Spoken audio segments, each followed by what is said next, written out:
I want to bring you back a little bit because you brought up the hive mind. I know we kind of got lost because we were talking about Alex stream of consciousness mode. Yes.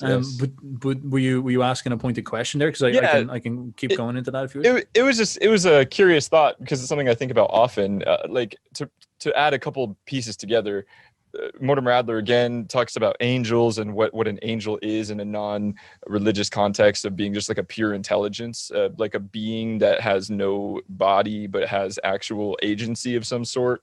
And I sometimes think of the internet as this sort of angelic being.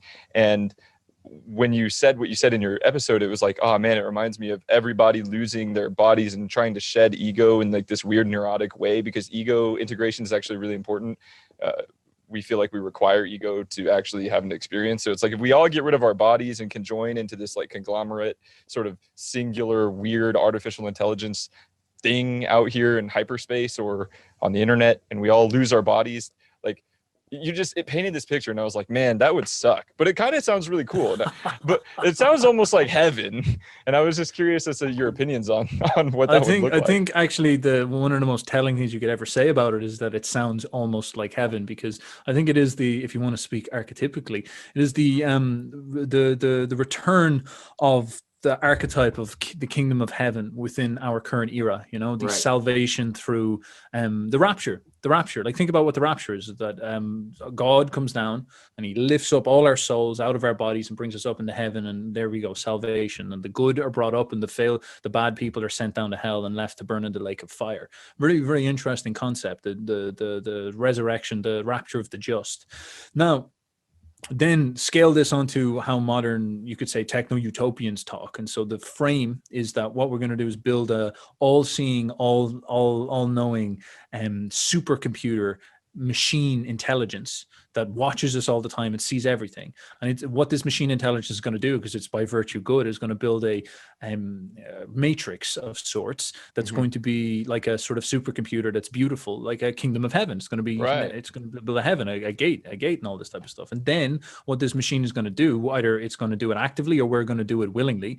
It's going to open its gates to us and sort of say, well, do you want to come into this kingdom of heaven I've prepared, where I'll actually finally take you out of the hell of biology, the hell of your bodies, and you'll overcome death, and you'll upload yourselves and be pure consciousness if you so wish, and you can plug yourself into this, and this will be the rapture. And of course the problem is that you'll have a lot of ignorant people in the world who refuse to do this, who refuse to come along, and don't worry, they're just going to be stuck in the lake of fire. They're going to be stuck in hell by themselves, whereas you and I, we're going to go and live together in this glorious thing. It is the same archetype, the absolute same escapism, more because the instinct underneath this, the need to escape, the Gnostic feeling of like, I want to get out of this reality, is operant between these two forces, the Christian beliefs, and then of course the I guess you could say techno-utopian beliefs. There is that sort of feeling underneath both of them that is driving it, I'd so say. It's an absolutely fascinating thing to look at. To tie it, and I'm kind of just like double barreling here for a second, just because I know we're a bit short on time. And to tie it into what I noticed, you could say neurologically, is look, I'm not sure how much you've looked into the hemispheres and all that type of stuff, but for example, the division of the hemispheres, you have the word, language, abstract, and the Broca's area in here, the abstractions of the left hemisphere, the strange ability for the left hemisphere to remain conscious, whereas the right hemisphere seems to be aware and there in your head, but not actually quote unquote part of your, maybe you could say, ego consciousness. Is a very, very weird experience. Look up the videos of people with the epilepsy problem where they've cut the brains in half and the two brains are acting differently. And this sort of ego consciousness, whatever it is, the word thinking mind, the jargonizing abstract left hemisphere, if you so wish, it's almost entirely what we associate with what we call consciousness. We say consciousness is my ability to identify, which is also what the left brain does. It creates a sort of consolidated identity in the world.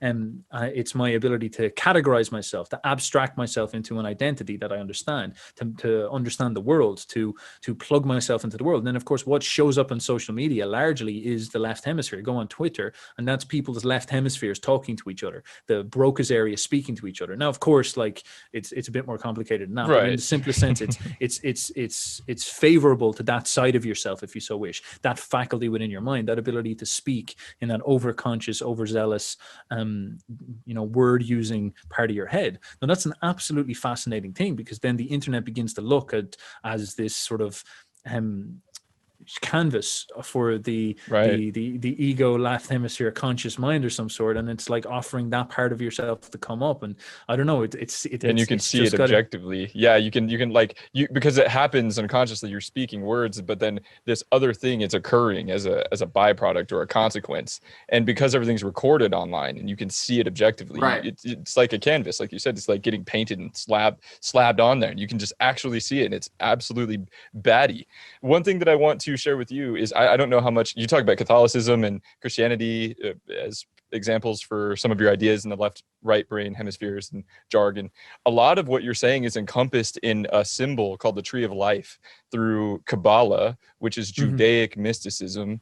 And on the Tree of Life, the first 3 nodes, which you can go research this on your own. There's a whole lot of stuff in Kabbalah. I've been studying it for years. But the first 3 nodes is like the Godhead, and then it's called Hakma and Bina, and it's a metaphor for exactly what you're describing. For Hakma consciousness is like an ocean of undifferentiated, soupy oneness of creativity and potentiality, and then it gets filtered down and sort of squeezed into the next node of the Tree of Life, which gives us language processing, so we can look at it objectively.